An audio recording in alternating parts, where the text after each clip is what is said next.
the dense forest of Indravati National Park, where death lurks behind every tree. This is the same red zone where Maoists run their blood-soaked regime. But this time, an eerie silence was in the air, as if a storm was about to arrive. On the morning of February 3, 2025, a team comprising the District Reserve Guard DRG, Special Task Force, Bastar fighters and female commandos entered the jungle from the Bijapur base camp. In these thick forests, when even the sunlight fears to enter, our soldiers walked continuously for 48 hours, covering a distance of 60 kilometers on foot. But the real story was yet to unfold.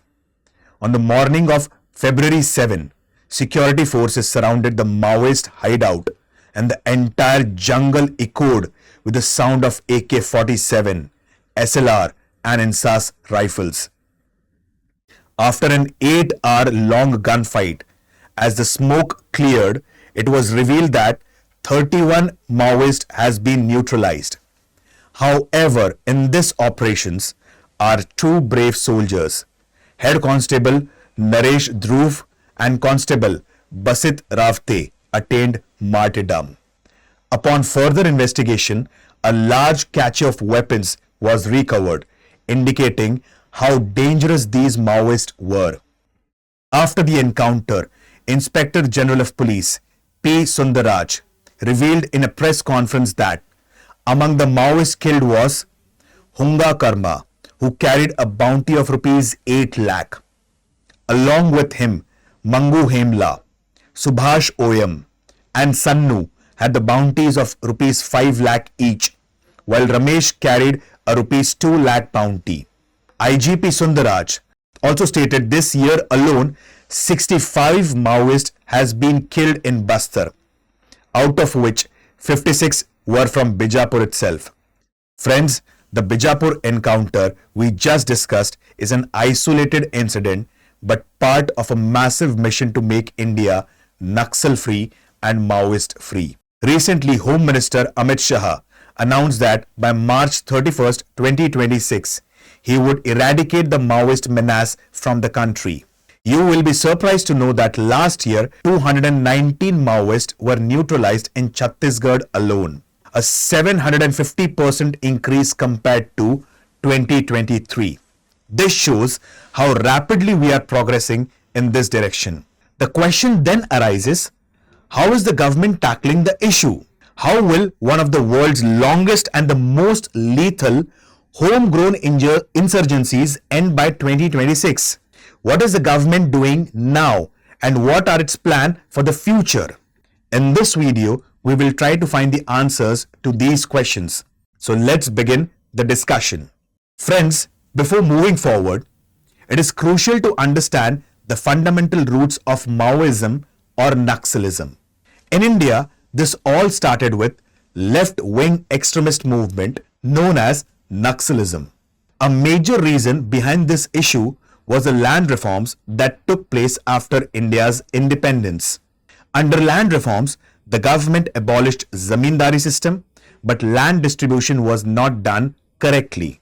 These incomplete land reforms led to rise of a new class of rich farmers who exploited the poor laborers by making them work on their farms without sharing the benefits. These laborers did the hard work, but the landlords kept growing wealthier while the landless tribal farmers continued to suffer. Due to this situation, over 95% of those dependent on agriculture were trapped in extreme poverty. This exploitation and severe poverty triggered anger among the landless tribal farmers, who eventually took up arms against the state. A vacuum of governance and development emerged in these areas, which left-wing extremists exploited to their advantage. As a result, in 1967, a farmers' rebellion broke out in a small village called Naxalbari in Darjeeling district of West Bengal. In 1967, three CPI-M leaders, Charu Mazumdar, Kanu Sanyal and Jangal Santhal, decided to take up arms against the big landlords. Their stated goal was to seize the landlords' lands and redistribute them among the poor farmers and laborers. Jungle Santhal, then the president of Siliguri Farmers Association, began mobilizing people for the cause. This uprising in Naxalbari gave birth to what became known as the Naxalite Movement. Then, on May 24, 1967, a sharecropper was killed in Naxalbari, further igniting the rebellion. Interestingly, China's state-run newspaper, People's Daily, described this event as the thunder of the spring has fallen on India. You might wonder how a rebellion in a small Indian village created such a buzz in China. This was no ordinary incident. It marked the beginning of a movement influenced by the ideas of Chinese leader Mao Zedong. In 1949, under Mao's leadership, the Chinese Communist Revolution overthrew Chiang Kai-shek's government. Mao mobilized China's oppressed masses to overthrow ruling elite. This has a profound impact on India's communist leaders. Many leaders of the Communist Party of India Marxist, including Charu Mazumdar and Kanu Salnyal, wanted their party to follow Mao's path. This extremist ideology viewed India's constitution and government as semi-colonial, feudalistic structure that needed to be overthrown, just as Mao had done in China. Their goal was to launch an armed struggle against the government and seize state power. How did the state tackle it? Friends, so far we have tried to understand the problem of LW in India, that is, left-wing extremism. However, the bigger issue was that in its earlier stages, the government failed to gauge its gravity.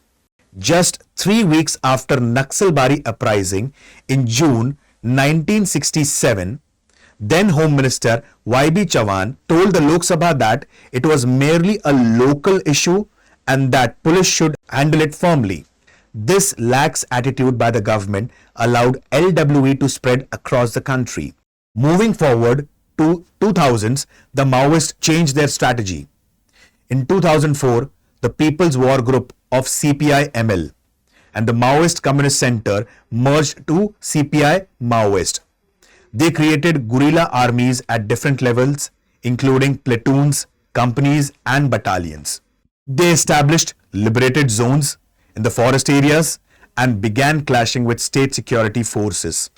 Soon, the entire Dandakaranya range, covering the parts of Chhattisgarh, Andhra Pradesh, Telangana, and Maharashtra, became an LWE stronghold. Their weapons came from illegal markets in Nepal, Bangladesh, and Myanmar. For funding, they resorted to robbery, extortion, and levy collection. This movement spread so fast that it surpassed even the insurgencies in Jammu and Kashmir and Northeast. At its peak, it controlled over 200 districts in India.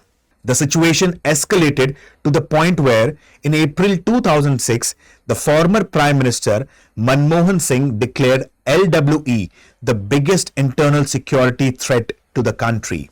The rapid spread of the movement was largely due to its massive financial backing. By late 2000s, as the geographical reach expanded, so did their funds. Estimates suggest they had amassed nearly 1,500 crore rupees. This money came from extortion, forest produce, illegal mining, contractors, and local businesses. With such financial strength, the Maoists established a parallel state, openly challenging the Indian government. For security forces, the battle became akin to an internal war. Observing the rising extremism, the government issued a security blueprint for tackling LWE for the first time in 2006. The Forest Dwellers Act of 2006 recognized the rights of Adivasis over the forest resources and self-governance. Additionally, counter-terrorism acts such as UAPA Act 2009 were passed to counter extreme elements. Under these security-centric measures, the CPI Maoist was banned.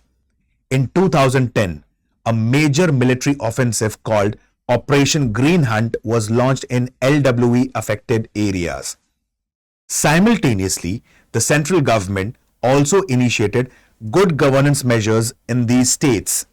A significant step in this direction was the foundation of an expert committee under the chairmanship of D. Bandopadhyay, the key architect of Operation Barga. The committee's task was to conduct an in-depth study of socio-economic conditions of LWE affected regions and suggest measures for improvement.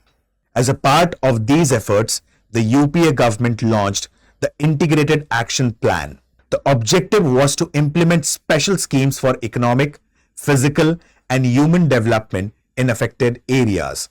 Law and order and state's role. Before moving forward, it is essential to note that law and order is a state subject. Therefore, most counter-insurgency efforts remain in the hands of state governments. The central government has always supported these efforts through back-channel means, often providing support in the form of financial assistance, intelligence, and strategic resources. Iron fist strategy under NDA government. When the present NDA government came to power, it developed three-tier strategy to combat the issue.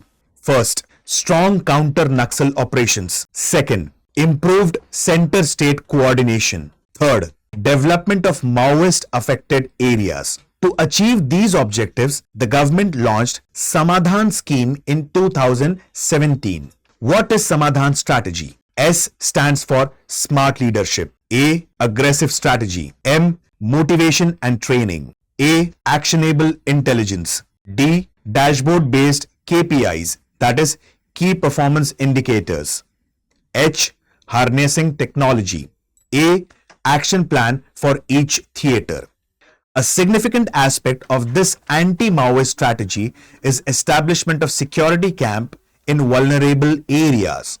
In 2025-26 Union Budget, rupees 3,481.27 crore was allocated for security-related expenditure and special infrastructure scheme in Naxal affected areas.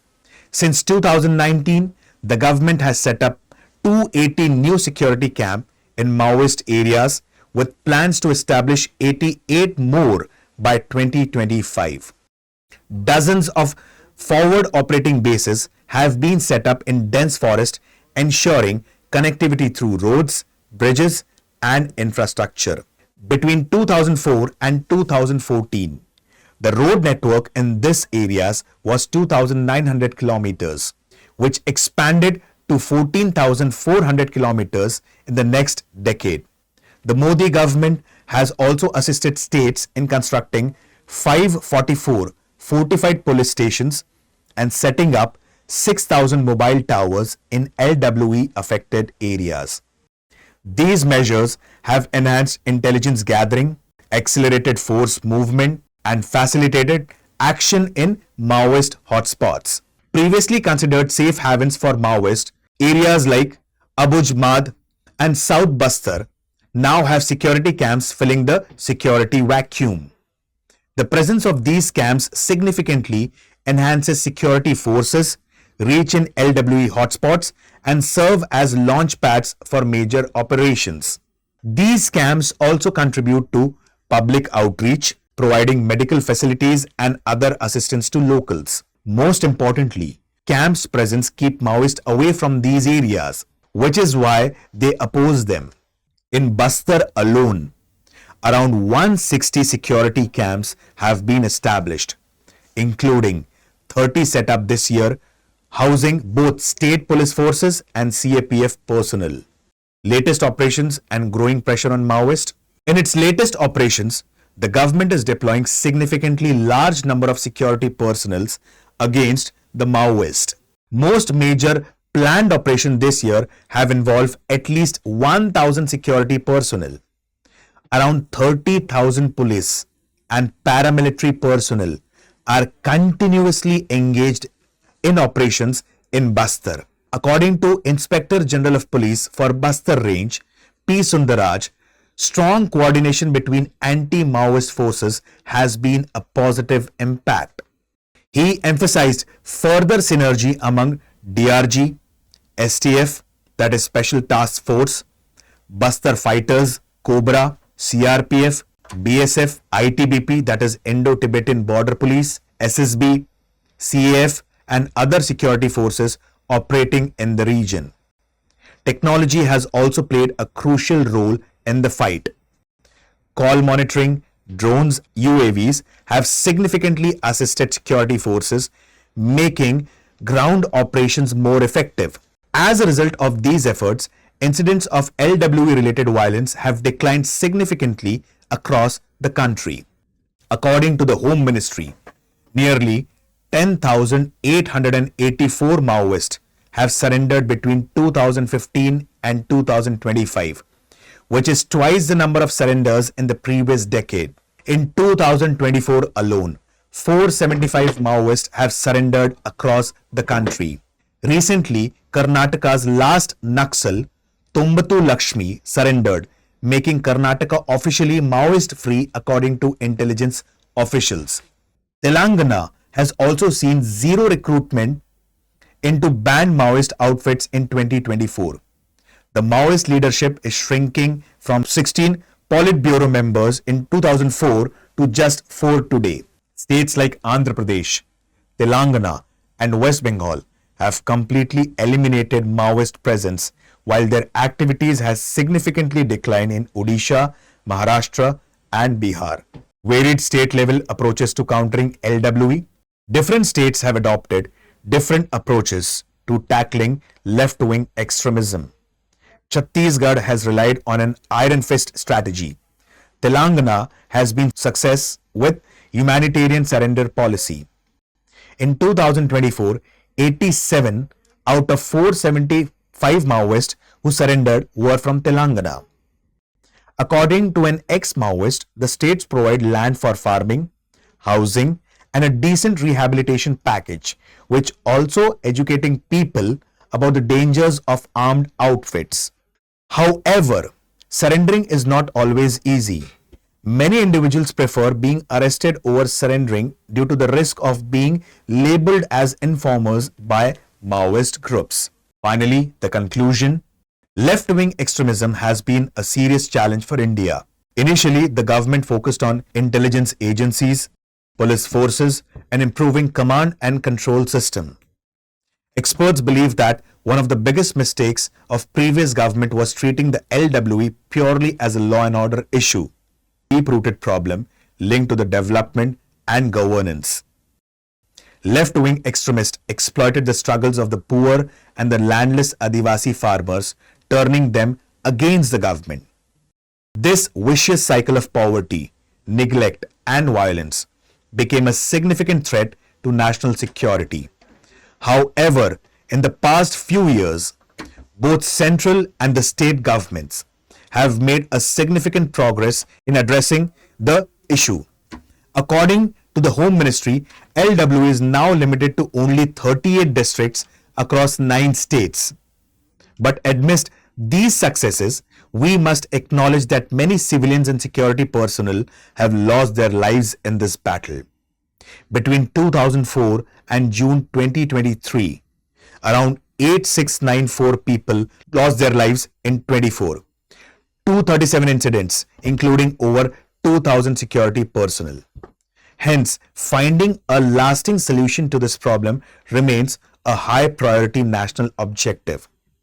Despite this challenge, India's commitment to democracy and development has ensured the country's unity and integrity, serving as an example for the world. Thank you.